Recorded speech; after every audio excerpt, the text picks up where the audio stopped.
Hi guys, it's Kelly Latevola here, and I'm back with another video for Honeybee Stamps. Before we get into the card, I just want to let you know that I'm doing my voiceover in an area that I don't normally do it, so if you hear any weird background noises, my apologies. So I'm going to use the piece of cake set, the pumpkin patch, I cannot get enough of this one lately, the friendship, and then the tea time, as well as the, I think it's the polka dot stencils. I'll have to look it up. It'll be linked below. And then the double stitched squares. So I got lots of products going on here, but that's because I'm doing lots of things. So one of the reasons why I'm doing so many things is Happy World Card Making Day. Typically, I don't get to participate in World Card Making Day because usually I'm too busy working. But today I actually did get to play along. And the reason that I have so much going on is because Honeybee Stamps has so much going on. So they actually have a Facebook group that is all about World Card Making Day, and the challenges are going through, well, some of the games, let me put it that way. The games are going through 8:30 tonight. The challenges you'll have until 1 p.m. tomorrow to enter. There's lots of product giveaways, gift card giveaways, just lots of like interactive fun. So if you haven't been over to that Facebook group, I will link it below on YouTube, and you can go over there and check it out. Maybe win yourself some goodies, as well as connect with some other card makers, which really is about, you know, the whole craft community is just wonderful. So here, I'm not super worried about getting a perfect blend all over my card base, as you can very well see. But one of the challenges they have going on over there is ink blending. So check ink blend. So I wanted like a pinkish purple blend, and I'm going to take the Dusty Concord. The name totally eluded me for a second, all the way down to the bottom. And the reason that I'm doing the whole panel is just in case you can see in from the side on the shaker, to make sure that that color is there as well, so it doesn't look strange. And then I always do my ink blending twice. It's just how I feel like I get the smoothest blend. So I'm going from the Picked Raspberry Seedless Preserve Dusty Concord Seedless Preserves Picked Raspberry. And apparently I'm going to pick now to lose my voice. So once that is all done, then I'm going to put my stencil in place, which is another challenge that they're doing, is using a stencil in your card. So I'm checking here to make sure I'm happy with my ink blending in the area that'll actually be seen, and then I'm going to put my stencil in place. I don't typically like busy cards. It's just not really my style, though this card is substantially busier than most of the ones that I do. So you'll have to let me know what your opinion is if you are a pretty constant viewer of mine and you know what my cards normally look like. Please let me know if you enjoy this style of card.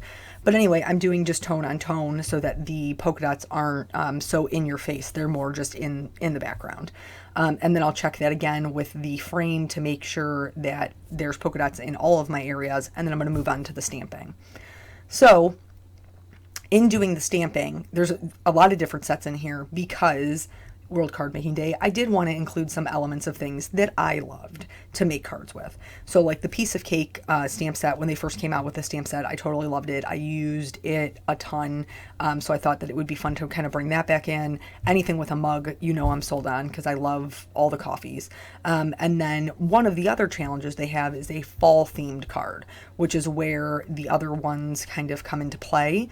I thought that it would be super fun to do like a carrot cake with like a leaf egg corn. They'd have to be fondant, of course, so that they would be edible and you wouldn't just have weird random crunchy leaves on your cake. But, and then the pumpkins just for like the visual. So I told you with you saw me playing with the sequin set earlier. That's how I'm picking all of my colors. I just thought that that was such a pretty set, and it's got all these like iridescent leaves in it and really great fall colors, and I thought that that would be a super fun way to pick my color palette, though they do have one of the challenges going on over there is a color palette challenge. So if you want to go take a peek and see if you want to make something with those colors, that would probably be better. Then you get a chance to win. Know what I'm saying? But I decided that I was going to go based on the sequins that I was going to put in my shaker. Now, ultimately, at the end of the day, this color combination, this tealish color, was kind of too muted for me, and so I am going to change it at the very last minute, like the last minute. But I just wanted to show you. Also, I picked the BG11. It was not really blending great with the BG72. I just didn't really love it. So ultimately, after I build up all of this color, I am going to take the BG72 and just give it a once over everything. It won't completely get rid of my shading though, because I have built up all of these layers at this point. So you'll still see some of that brightness shining through for the BG11, but I just couldn't get it to blend the way that I wanted. And I figured it was better to have a 3-color blend than it would be to have a cup that I wasn't happy with the way that it was blended. So, for the cake, I was thinking it would be cute to do like a maple or a carrot cake or something like that. The carrot cake idea actually came in because of the way that I spent my days off. So Thursday was my regular day off, and that day was taken up for other things. So I didn't have a chance to get done any of the things that I wanted to get done. Then yesterday, Eric had asked me about, I think it was late last week, about maybe going out to dinner with his family and then inviting them over because they had not met Emma yet. And I was like, okay, like that's cool. We haven't seen your parents, and I really do like his family very much. They're very easygoing people, but so when I tell him this, I tell him like after Thursday I might not feel so great, so you may be the only person cleaning the house, just so you know. And his response is, babe, the house is clean. And I feel like this is a boy thing. Let's go back to the card for a second. So I am going to add some texture to the cake, especially since I wanted to have that carrot cake look.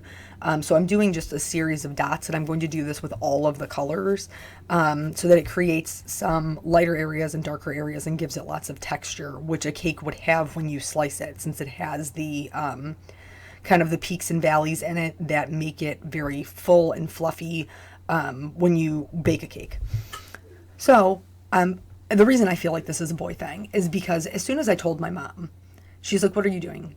What are you doing with your day off? And I was like, I have to clean the house. And she was like, why are you cleaning the house? And I said, Eric's parents are coming over. And her response was, oh, yeah, exactly. So I didn't even have to explain it to my mother. She knew exactly what I was talking about.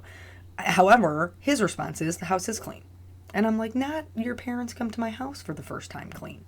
That's not that kind of clean. There's a difference. Now, am I a crazy person, or is there a difference? Then also, I say to him, we're going out to dinner.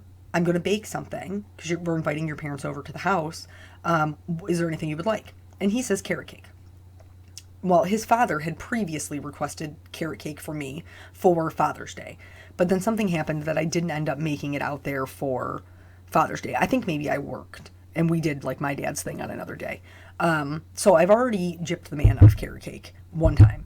And so I'm like, all right, I'll make the carrot cake. That's no problem. Well, I thought it was no problem, but I'm terrible at time management. I'm already late to the World Card Making Day shindig. I mean, I'm late to everything, and not fashionably so. I mean, like, genuinely late.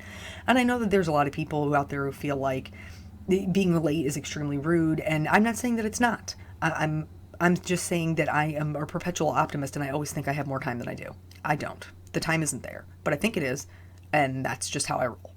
So, anyway, so I get up in the morning, and my game plan is to start cleaning the house after I get Peanut off to school. So I get Peanut up, I get him ready, I move him off to school, I come home, and I put the girls outside on the lead. Now, Emma is a digger.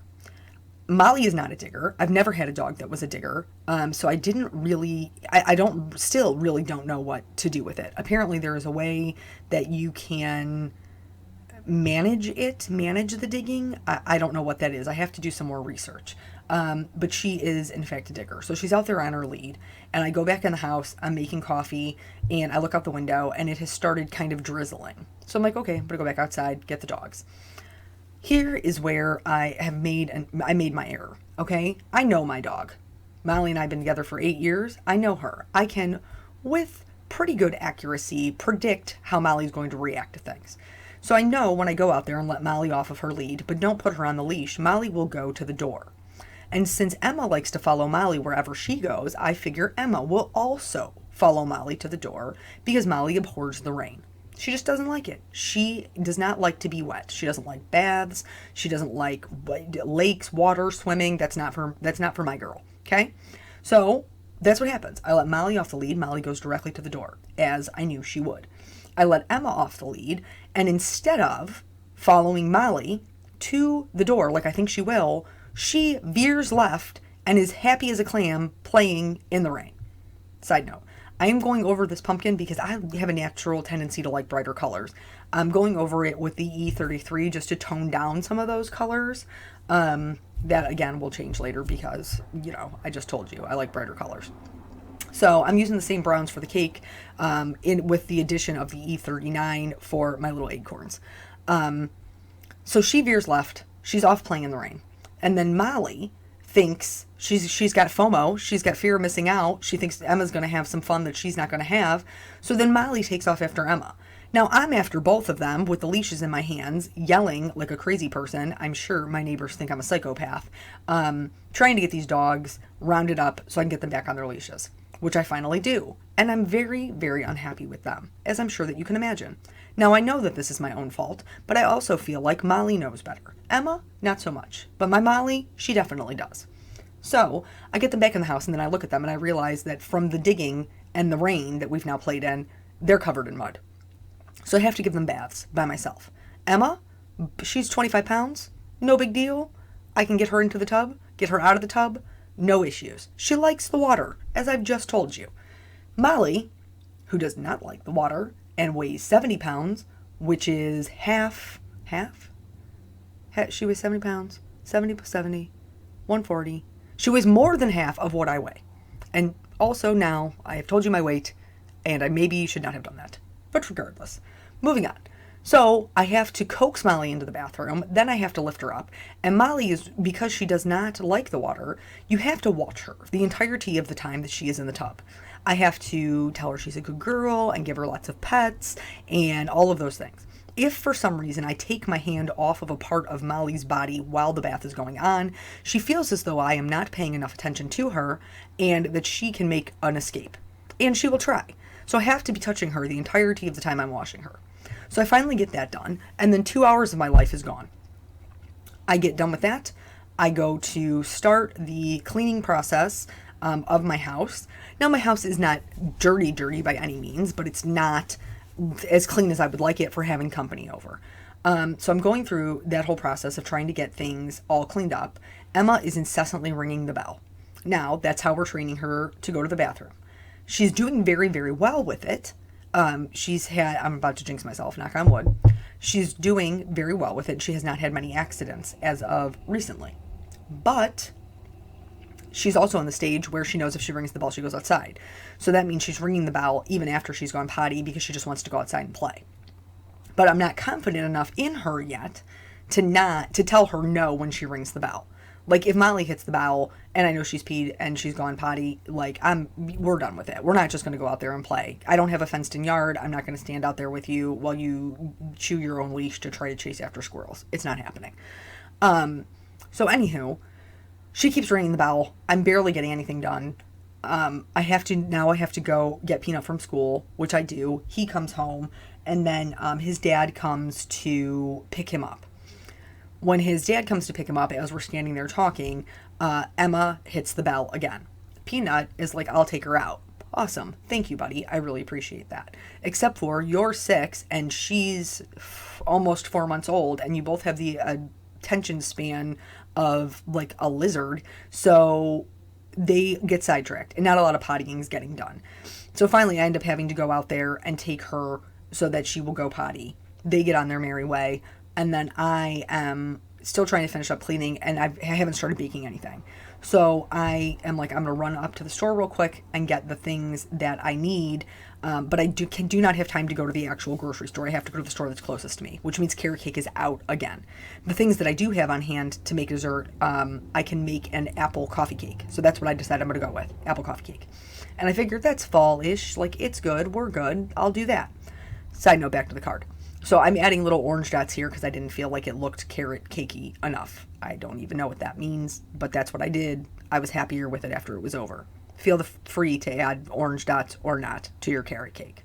Okay. I'm going to add little white highlights with my white gel pen, and then I am also going to outline all of them with my EK Success journaling pen. You know how I do. So I go to the store. I purchase the items that I'm there. Emma has chewed my kitchen rug. Like I had a rug in front of my sink. She has chewed that. And so while I was there, I knew that store also sold rugs. I figured I would pick up a new one because I needed it anyway. Grab the couple of things that I need. I stand in the line waiting to check out. I finally check out. Wait, hold on. We're going back to the card again. So here, this is just super thick acetate from Tonic. And I've cut that down to fit my background. If you've never made a shaker card before, they're really very simple. There's lots and lots of really great card makers out there who do super involved interactive cards and shape cards and all of those things. I'm not one of those people. I can do a very simple shaker card, as you're about to see here, and then that's pretty much the extent of my interactiveness. So I would encourage you, if interactive cards are your thing, by all means, go play with those.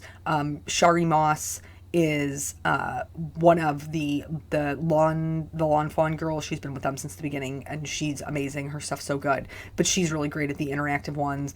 And then who did I just see do one? I think it was Mindy Egan, who also very talented. But anyway, there's lots of those. Oh, Kelly Booth too. She makes great cards, like 3D, like three-dimensional cards.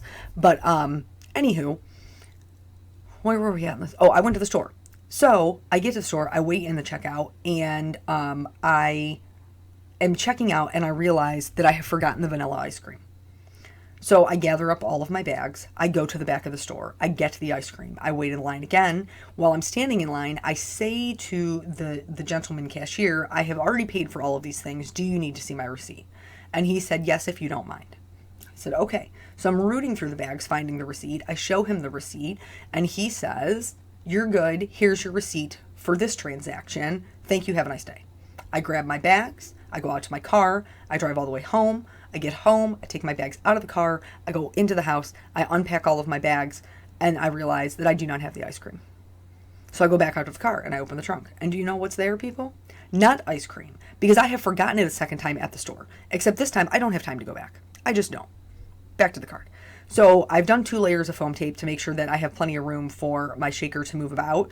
Do as I say and not as I do. Also put foam tape on the bottom of your card so everything is level. I forgot to do that until much later in the process because I was rushing, because as I have said, I'm terrible at time management. So also make sure you put the correct back on your card. If you have taken the time to make an ink blended background, make sure that you are putting that ink blended background onto your shaker card instead of just a plain white piece of cardstock as I have done here. So thankfully I had not pushed it down and I was able to pull most of it off. I did have one spot that kind of stuck. It's fine. I pulled off the extra paper and I moved on with my life. Because as I've told you in a copious amount of videos, everything is fixable. So now I'm going to put the correct back on it and then we're going to be able to move on with the rest of the card. So I've forgotten the ice cream twice now. Eric comes over and he's like, hey, how is it going? And I was like, it is not going well. Because while he was on his way over, I also realized that I may not have enough sugar to finish this recipe. Like, how is that even a thing, that you run out of white sugar? So the apple coffee cake has like a crumble on it. And so I made that part first, and then I was scraping the bottom of the barrel to have enough sugar to make the actual cake. So as soon as he walks in, how's it going? I was like, could be better. Can you turn around and go buy sugar? And he was like, yes, I can, which kudos to him for not asking any questions because it was a day, yo. And he said, is there anything else you need? And I said, well, if you want to stop by the store and pick up the vanilla ice cream that I forgot, you could do that. That'd be great.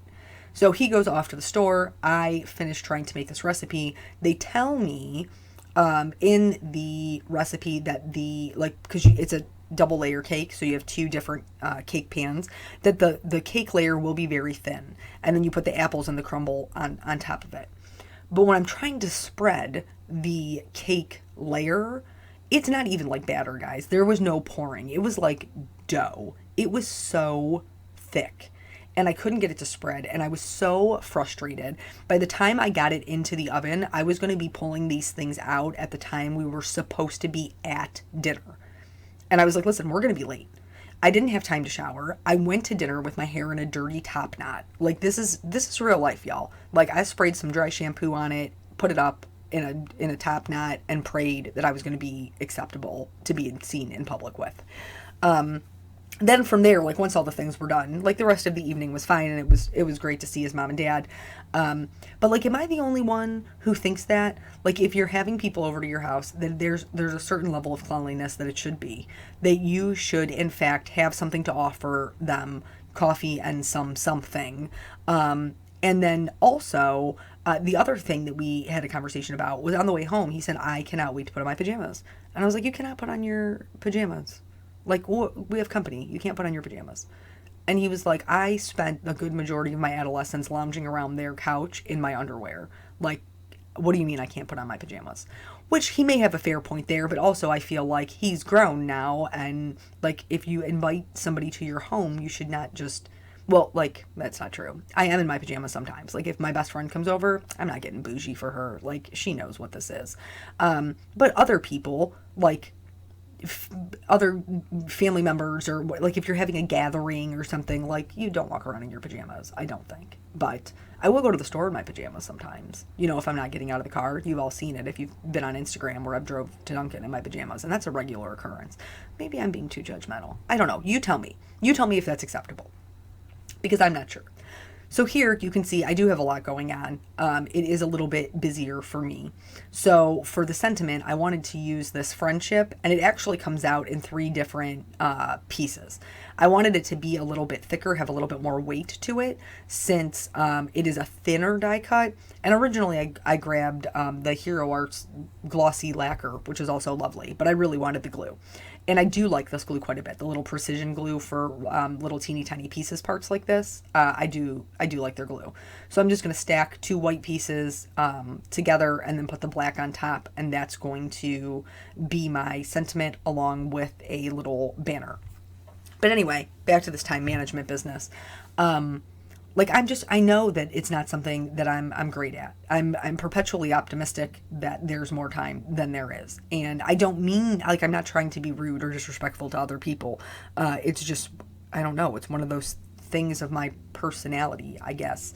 I just perpetually run late. And I've heard other people say that it's like, creative people a lot of times are people who run late. Do you find that that's true? I don't know. Here I'm just doing the same label that I pretty much do for everything, because I really like the white on the black. It makes it just like super clean, and I like that look. But the Facebook page as well. So if you have not been hanging out over there, I would encourage that you go over and check out the things that they have going on, because it's super fun. And one of the reasons why, you know, card making is so wonderful is because of the craft community that comes with it. So it's another fun way to kind of engage with other crafters. Here I'm using the negative portion of the die cut to make sure that my letters are all lined up exactly the way that they're supposed to. Before you ask, no, I did not save the dots for the eyes, or the tittles as they're called. I didn't save them because nobody's got time for that. I'm not gluing together those little dots. It's not happening. You know it's an I. You know it spells the word friendship. If you would like to do that, then by all means on your card, please do. But I'm not. That's not going to happen in my life pretty much ever. Here you do have to do some like shimmy shaking to get it around the parts that are already adhered. But I think that little bit of finesse is worth it to make sure that my sentiment is straight and everything's where it's supposed to go. And then I'm just going to pop some foam tape on the back of this little label and then put that on here. Now, I told you before that at the very, very last minute, I decided that I was going to change it. So after this is done, I'm going to put the shimmer on all the things, because that's one of the other things that I love to do with my cards, is put the shimmer on all of the things. So, I mean, why would this card be any different? So I like that. I really, really like the background. I really, really like the shaker part of it, like that bright pinkish purple with the teals and the golds. I think it looks super cool. But I didn't love that like sea foam mug. Even though it matched the teal that's in the shaker, I just could not get behind that. It was a little bit too muted for me. So I'm going to pull out a BG45, which is still a blue-green, still in that teal family, but it's a little bit brighter. And I'm just going to go over the whole thing. It's not going to change any of the shading. It's just going to add a little bit of brightness to the colors, to make it fit in better with that background. Now, in doing this, and then I'm also going to add yellow to the pumpkin. I added brown to tone it down. Now I'm going to add yellow to brighten it back up. This is why I say everything's fixable. But I did have to add the white parts back in, the white highlights, because I colored right over them. But that's it. That's the whole card. So thank you guys so much for joining me, and I hope to see you over in the Facebook group. I will catch y'all in the next video. Bye.